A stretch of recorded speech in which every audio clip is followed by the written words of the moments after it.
You closed the company? Everything's computerized now. Face it, you're dinosaurs.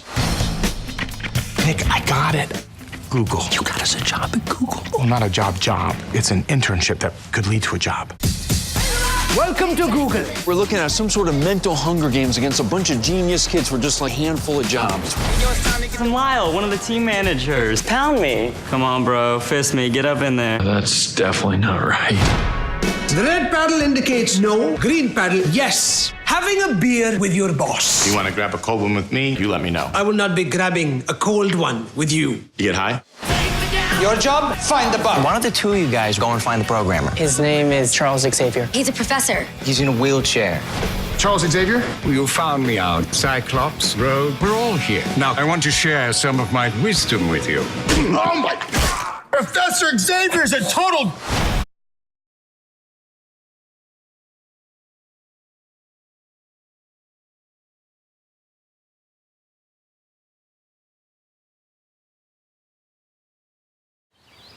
If you want to live here, you've got to deliver. Like Steve. Jobs or Wozniak? Steve Jobs or Steve... No, I heard you. Which one? Jobs. Jobs was a poser. He didn't even write code. Silicon Valley is the cradle of innovation. Your compression algorithm blew our engineering team away. We have the resources to take what you have done to the global level. I'm prepared to give you $200,000. $600,000 for 10% of your company. $10 million. We had a guy in here in almost the exact same situation. Take the money or keep the company. He shot himself because he turned down the money? Yeah. Or no, he took the money. Or no. No, he did not. You know what? I don't remember. But whatever it was, he regretted it so much that he ended up shooting himself, and now he's blind. For thousands of years, guys like us have gotten the shit kicked out of us. Get the fuck out of here. What if we built our own company? Ultimately, what we're trying to do is, well, I guess... You remind me of my son. He's got Asperger's, too. Oh, no, I don't... What do you guys do here? What do we do? All those YouPorn ones and zeros streaming directly to your shitty little smartphone. Every dipshit who shits his pants if he can't get Skrillex in under 12 seconds. It's not magic, it's talent and sweat. That's what the fuck we do.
Okay, now you're gonna press run. The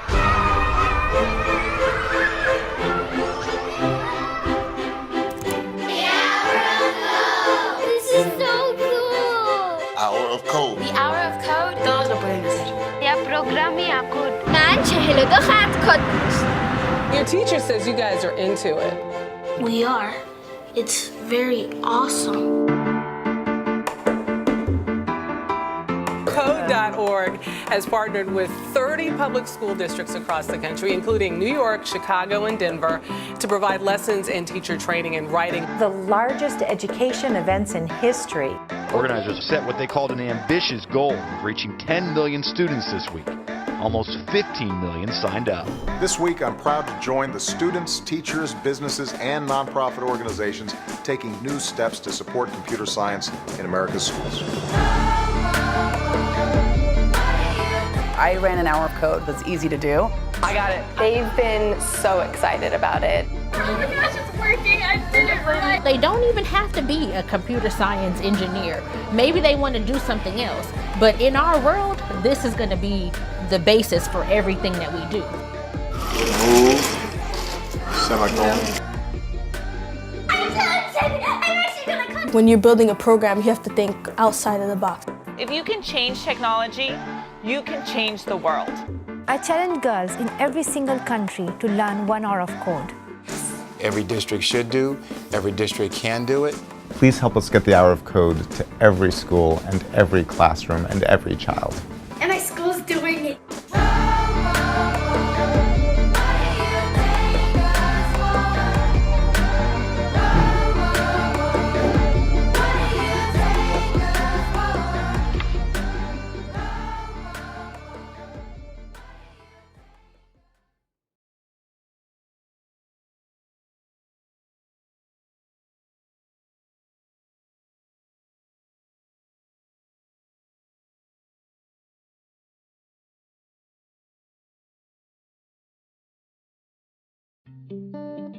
I was 13 when I first got access to a computer. My parents bought me a Macintosh in 1984 when I was 8 years old. I was in 6th grade. I learned to code in college. Freshman year, first semester, intro to computer science. I wrote a program to play tic-tac-toe. I think it was pretty humble beginnings. I think the first program I wrote asked things like, what's your favorite color?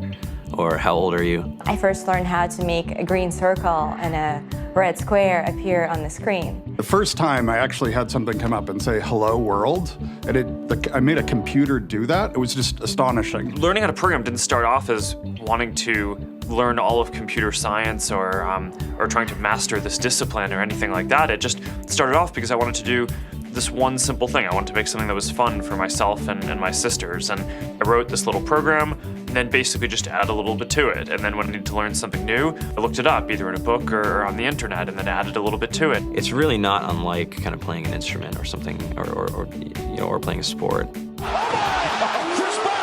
It starts out being very intimidating, but you kind of get the hang of it over time. Coding is something that can be learned, and I know it can be intimidating. A lot of things are intimidating, but what isn't? A lot of the coding that people do is actually fairly simple. It's more about the process of breaking down problems than sort of coming up with complicated algorithms as people traditionally think about it. You don't have to be a genius to know how to code. You need to be determined. Addition, subtraction, that's about it. You should probably know your multiplication tables. You don't have to be a genius to code. Do you have to be a genius to read? Even if you want to become a race car driver or play baseball or build a house, all of these things have been turned upside down by software. What it is computers are everywhere. You want to work in agriculture? Do you want to work in entertainment? Do you want to work in manufacturing? It's just all over.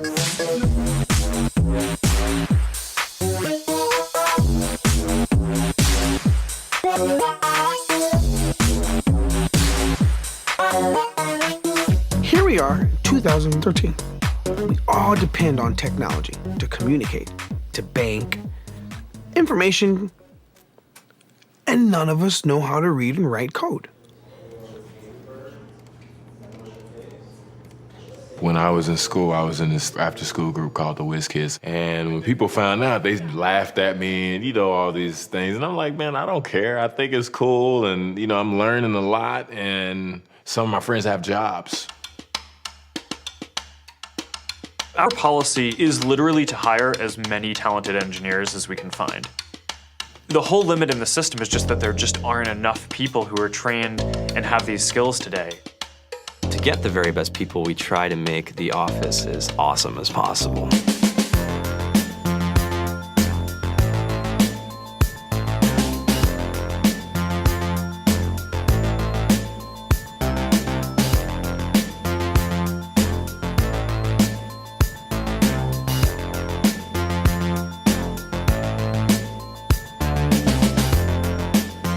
have a fantastic chef, Free food, breakfast, lunch, and dinner. free laundry, snacks, even places to play and video games and scooters. There's all these kind of interesting things around the office and places where people can play or relax or go to think or play music or be creative. Whether you're trying to make a lot of money or whether you just want to change the world, computer programming is an incredibly empowering skill to learn. I think if someone had told me that software is really about humanity, that it's really about helping people by using computer technology, it would have changed my outlook a lot earlier. To be able to actually come up with an idea and then see it in your hands and then be able to press a button and have it be in millions of people's hands. I mean, I think we're the first generation in the world that's really ever had that kind of experience. Just to think that, I mean, you can start something in your college dorm room and you can have a set of people who haven't built a big company before come together and build something that 1 billion people use as part of their daily lives is just crazy to think about, right? It's humbling and it's amazing. The programmers of tomorrow are the wizards of the future. You know, you're going to look like you have magic powers compared to everybody else. I think it's amazing. I think it's the closest thing we have to a superpower. Great coders are today's rock stars. That's it.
is time to attack.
Hi, everybody. This week, I'm proud to join the students, teachers, businesses, and nonprofit organizations taking big new steps to support computer science in America's schools. Learning these skills isn't just important for your future, it's important for our country's future.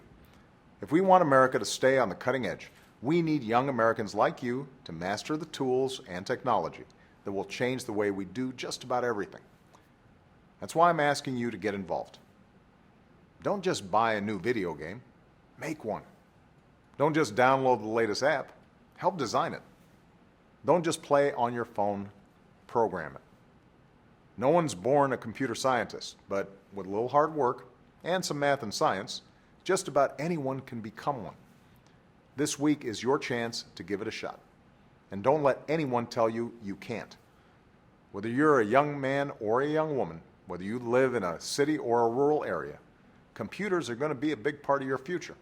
And if you're willing to work and study hard, that future is yours to shape. Thanks, everybody.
Is it too late now to say